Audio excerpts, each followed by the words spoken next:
عايزة أفكرك بحاجة نسيتها.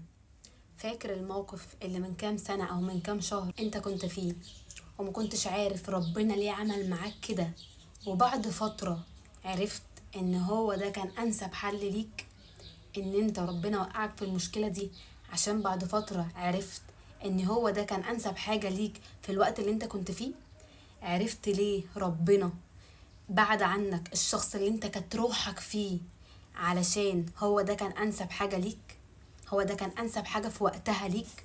هو ده اللي كان هيخليك احسن؟ هو ده اللي كان هيخليك افضل؟ هو ده اللي كان اصلا الشخص مش كويس فعشان كده ربنا بعده عنك؟ هو ده اللي حصل؟ او هو ربنا عمل كده عشان ربنا سمع وشاف اللي انت لا سمعته ولا شفته فعشان كده بعد عنك الشخص ده، بعد عنك الحد اللي انت كنت بتحبه ده؟ هو الموقف بالظبط.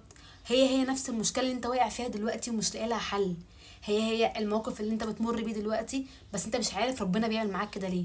يمكن مش تعرف دلوقتي ولا حتى بعد فتره صغيره، يمكن تعرف بعد سنين او يمكن ما تعرفش خالص، بس اللي لازم تكون متاكد منه ان هو ده الخير ليك، وان ربنا بيعمل دايما الصح ليك. اللي انت مش شايفه واللي انت مش سامعه ربنا شايفه وسمعه، عشان كده بيعمل فيك كده دلوقتي، عشان مرتب لك حاجة احسن وافضل بكتير قوي من اللي انت متخيلها او من اللي انت اصلا بتفكر فيها.